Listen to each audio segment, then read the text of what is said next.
आजकल हर तरफ एक ही नाम चल रहा है, धुरंधर।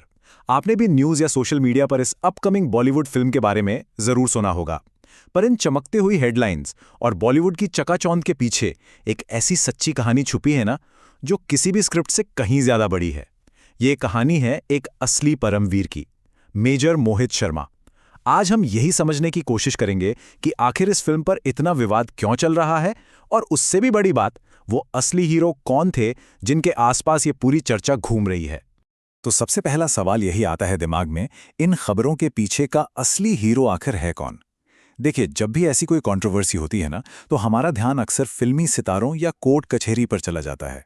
पर द इकोनॉमिक टाइम्स की रिपोर्ट्स के हिसाब से इस पूरे विवाद के सेंटर में एक ऐसी शख्सियत है जिसने देश के लिए अपना सब कुछ न्योछावर कर दिया। इसलिए आज हम सिनेमा वाले पर्दे से हटकर उस असली कहानी और उस असली इंसान पर फोकस करेंगे। चलिए इस मुद्दे को थोड़ा और गहराई से समझते हैं। अब ये पूरा विवाद आखिर है क्या? एक तरफ है फिल्म धुरंधर, जो कि एक सिनेमैटिक कहानी है, और दूसरी तरफ है real life hero major Mohit Sharma. दरअसल बात यह है कि मेजर शर्मा के परिवार ने दिल्ली हाईकोर्ट का रुख किया है। उनका यह मानना है कि फिल्म का जो मेन किरदार है, उसका लुक और उसके अंडरकवर ऑपरेशंस, ये सब हूबहू मेजर मोहित शर्मा की जिंदगी से कॉपी किए गए हैं। और सबसे बड़ी बात, ये सब उनके परिवार की इजाजत के बिना हो रहा है। परिवार ने प्राइवेसी और एक राष्ट्रीय नायक के सम्मान को लेकर काफी गंभीर सवाल उठाए हैं। देखिए, हम यहाँ किसी एक का पक्ष नहीं ले रहे हैं, पर इस पूरे मामले की जड़ को समझने के लिए ना, पहले ये जानना बहुत जरूरी है कि मेजर मोहित शर्मा की असल जिंदगी थी कैसी। उनका सफर किसी भी आम इंसान जैसा तो बिल्कुल नहीं था। एक आम लड़का जिसे घर पर प्यार से चिंटू बुलाया जाता था, वहां से लेकर देश के सबसे खतरनाक वॉर जोन्स तक पहुंचना और एक एलीट पैरा कमांडो बनना, अगर आप इस कहानी को देखें तो ये खुद में किसी भी एक्शन या हीरो की जर्नी से कम नहीं है। हरियाणा के रोहतक से शुरू हुई ये कहानी, यकीन मानिए, किसी के अंदर भी जोश भर सकती है। तो चलिए थोड़ा पीछे चलते हैं। 13 जनवरी 1978, ये वो दिन था जब रोहतक में उनका जन्म हुआ। उनकी शुरुआती पढ़ाई दिल्ली और गाजियाबाद में हुई। पर एक इंटरेस्टिंग फैक्ट बताऊं, 1995 में उन्होंने महाराष्ट्र के एक इंजीनियरिंग कॉलेज में एडमिशन लिया था। अब आप सोचेंगे, इंजीनियरिंग से फौज तक कैसे? दरअसल आर्मी में जाने का उनका जुनून इतना ज्यादा था कि उन्होंने अपना इंजीनियरिंग का कोर्स बीच में ही छोड़ दिया और उसी साल एनडीए यानी नेशनल डिफेंस एकेडमी ज्वाइन कर ली।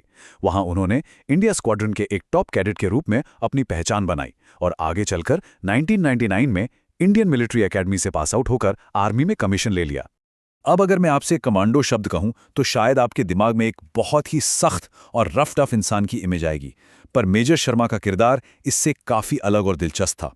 वो सिर्फ एक बेहद ताकतवर सेना के जवान ही नहीं थे, बल्कि एक लाजवाब म्यूजिशियन भी थे।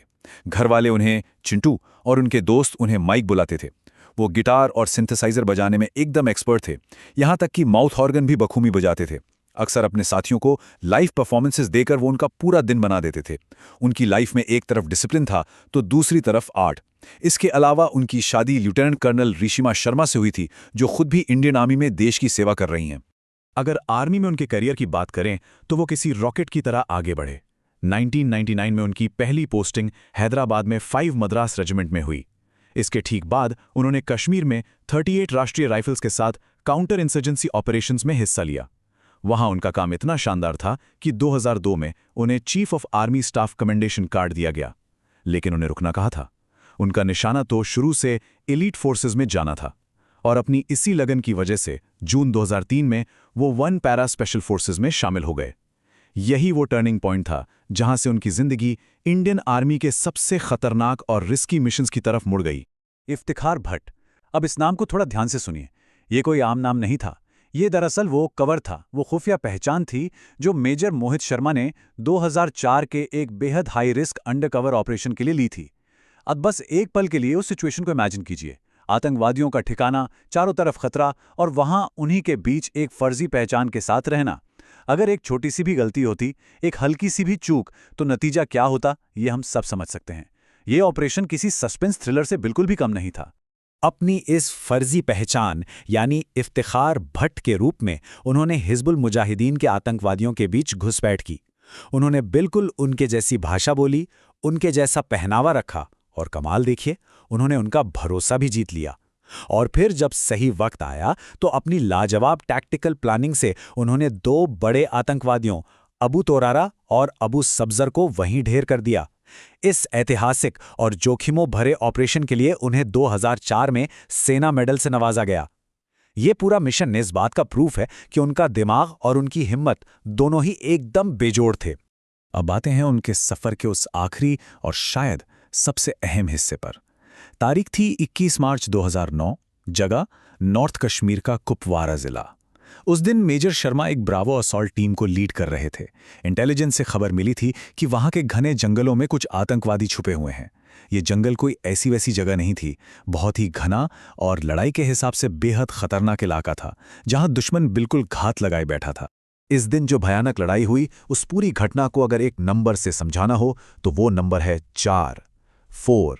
जब मेजर शर्मा की टीम पर अचानक से भारी गोलीबारी शुरू हुई तो उनके 4 कमांडो साथी पूरी तरह घायल हो गए।